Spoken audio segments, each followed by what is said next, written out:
अवधूत चिंतन श्री गुरुदेव दत्त श्री स्वामी समर्थ। नवरात्रीच्या दिवसांमध्ये 9 दिवस तुम्ही उपवास करत असाल, पहिल्या दिवशी उपवास करत असाल किंवा पहिला आणि शेवटचा अष्टमी नवमीचा उपवास करत असाल तर ही सगळी माहिती अगदी तुमच्यासाठीच आहे। किंवा कोणीने नव्याने पहिल्यांदाच नवरात्रीचे उपवास जर करणार असेल तर हा व्हिडिओ शेवटपर्यंत नक्की पहा। नवरात्री हा देवी दुर्गेच्या पूजेचा उत्सव आहे, ज्यामध्ये उपवास करून शारीरिक आणि मानसिक शुद्धी ही केली जाते। उपवासाचे नियम शास्त्रानुसार आहेत आणि ते व्यक्तीच्या श्रद्धा, आरोग्य आणि परंपरेनुसार बदलूही शकतात। सामान्यतः उपवासामध्ये सात्विक आहार हा घेतला जातो, ज्यामध्ये धान्य म्हणजे जसं की गहू, तांदूळ हे टाळले जातात।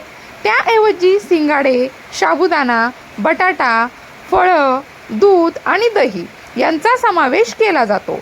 उपवासामध्ये ब्रह्मचर्य पाळणं, खोटं न बोलणं, राग टाळणं आणि स्त्रियांचा आदर करणं हे देखील तितकंच आवश्यक आहे। एवढंच नाही तर नखे, केस, दाढी कापणं या काळामध्ये टाळलं जातं।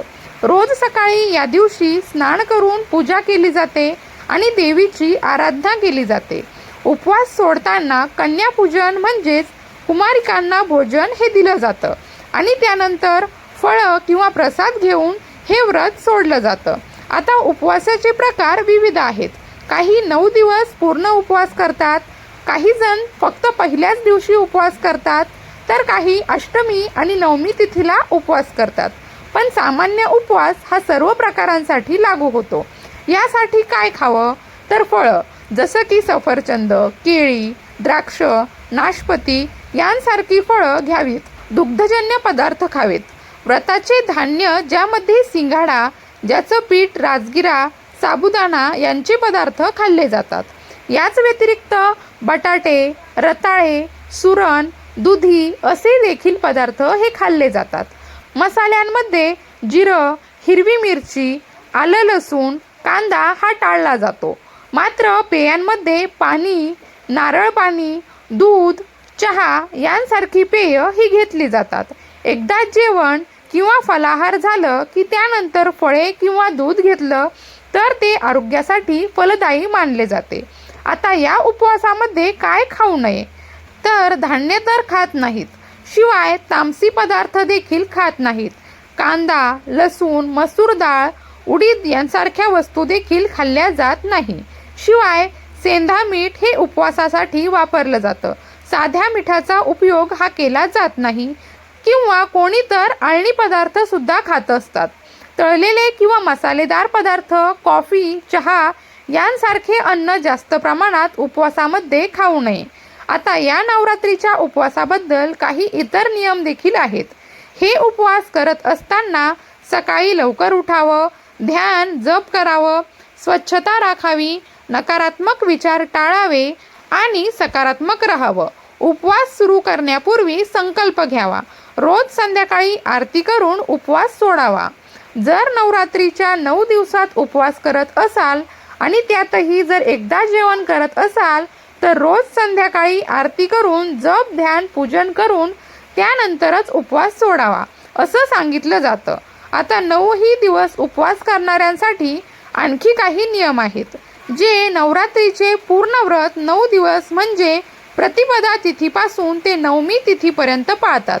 त्यांच्यासाठी ही उपासना मानसिक शांती देते आणि देवीची कृपा प्राप्त होते असं सांगितलं जातं। काही जण तर या नवरात्रामध्ये निर्जल उपवास करतात, म्हणजेच पाणी सुद्धा घेत नाहीत, पण सामान्यतः फलाहार हा केला जातो। आता पहिल्यांदा हे उपवास जर तुम्ही करणार असाल तर ते कसे सुरू करावे तर पहिल्या दिवशी म्हणजे 22 सप्टेंबर रोजी घटस्थापनेचा दिवस आहे। या दिवशी संकल्प घ्यावा, सकाळी फळं किंवा दूध घ्यावं, दिवसभर फळाहार करावा, सकाळी स्नान करून पूजा अर्चा करून दुर्गा सप्तशतीचा पाठ करावा, एक वेळ जेवण करावं। संध्याकाळच्या वेळेस आपण जेवण किंवा फळं, दूध घेऊ शकता। त्याचबरोबर पाणी हे भरपूर प्यावं, डिहायड्रेशन टाळावं। आता आधी सांगितल्याप्रमाणे साबुदाणा खिचडी, फळ, सॅलेड, दही, बटाटा अशा प्रकारची फळं घ्यावीत। पहिले काही दिवस फक्त फळं घेतली आणि नंतर हलकं जेवण केलं तरी चालतं। त्यानंतर 1 ऑक्टोबर रोजी नवमी ही तिथी आहे. या दिवशी कन्यापूजन करून म्हणजेच 9 कुमारिकांना भोजन देऊन हलवा पुरी अर्पण करावी. त्यानंतरच आपले 9 दिवसाचे उपवास सोडावे. त्यानंतर आपण सामान्य जेवण सुरू करावं. काही जण हे व्रत अष्टमीला सुद्धा सोडतात. 30 सप्टेंबर रोजी अष्टमी तिथी आहे. याशिवाय काही जण पहिल्या दिवशी उपवास करतात, जो नवीन सुरुवातीची प्रतीक आहे. हे सोपे आहे आणि पूर्ण व्रत न करणाऱ्यांसाठी एक आदर्श मानला जातो. हे सुद्धा सकाळी घटस्थापनानंतर संकल्प करून दिवसभर फलाहार किंवा निर्जल उपवास करण्याचा संकल्प हा केला जातो. या दिनचर्येमध्ये पूजा, ध्यान, संध्याकाळी फळं किंवा हलकं जेवण करून नंतर सामान्य नियमाप्रमाणे संध्याकाळी किंवा दुसऱ्या दिवशी पूजेनंतर प्रसाद घेऊन उपवास हा सोडला जातो. हे व्रत शक्ती मिळण्यासाठी केलं जातं. शिवाय इतर दिवशी सामान्य आहार, फक्त सात्विक आहार केला जातो. याचबरोबर अष्टमी तिथीला आणि नवमी तिथीला सुद्धा विशेष उपवास करण्याची प्रथा आहे. यावर कन्यापूजन केलं जातं आणि उपवास पार पाडला जातो. काही जण फक्त हे 2 दिवस उपवास करत असतात, तर 9 दिवस व्रत करणारे या दिवशी हे व्रत सोडत असतात. आता अष्टमी आणि नवमीचा उपवास करत असाल तर अष्टमीच्या दिवशी सकाळी संकल्प करावा आणि 2 दिवस फलाहार घ्यावा. दुर्गाष्टमीची पूजा, हवन, कुमारिका पूजन हे सर्व करून संध्याकाळी कन्यापूजन करूनच उपवास सोडवावा. या दिवशी सुद्धा हलके फलाहार घेतले जाऊ शकतात.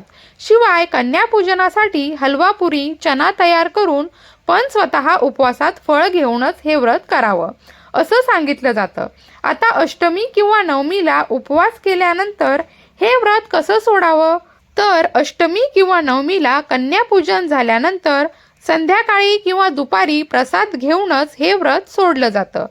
नवमी तिथी ही सूर्यास्तापूर्वी संपली तर त्याच दिवशी हा उपवास सोडला जातो. हे संपूर्ण दिवस विजय आणि शक्तीचे मानले जातात. या दिवसांमध्ये कुमारिकांना दक्षिणा द्यावी आणि विशेष उपवास करावे. या उपवासाने पापनाश होतो असं सांगितलं जातं. नवरात्रीचे हे उपवास श्रद्धेने करावे, त्याचे लाभ आपल्याला नक्कीच मिळतील. तर नवरात्रीच्या दिवसांमध्ये नवरात्रीचे उपवास कसे करावे याबद्दल आपण संपूर्ण माहिती जाणून घेतली आहे. याही व्यतिरिक्त नवरात्रीचे उपवास तुम्ही कोणत्या पद्धतीने करता कमेंटमध्ये नक्की सांगा. नवरात्रीच्या उपवासाबद्दल आणखी काही विशेष माहिती तुम्हाला माहीत असेल तर कमेंटमध्ये नक्की शेअर करा. अशा प्रकारे सणावारा संबंधित व्रतवैकल्ये असतील, उपासना असतील, पूजाविधी संबंधित आणखी काही माहिती तुम्हाला हवी असेल, त्याचबरोबर वास्तुशास्त्र, ज्योतिषशास्त्र यासारख्या विषयावर तुमच्या मनात काही शंका असतील तर त्या कमेंट बॉक्समध्ये नक्की विचारा. शिवाय तुम्हाला आणखी कोणत्या विषयावर व्हिडिओ ऐकायला आवडतील ते सुद्धा कमेंट करून नक्की सांगा. या संबंधित सविस्तर आणि संपूर्ण मार्गदर्शन तुमच्यापर्यंत पोहोचवण्याचा मी नक्कीच प्रयत्न करेन. तेव्हा कमेंट नक्की करा. अशा प्रकारच्या माहितीपूर्ण व्हिडिओसाठी आपल्या यूट्यूब चॅनलला सबस्क्राईब करायला विसरू नका. भेटूयात नवीन माहितीसह, नवीन अपडेटसह. तोपर्यंत भिवू नकोस, स्वामी सदैव पाठीशी आहेत.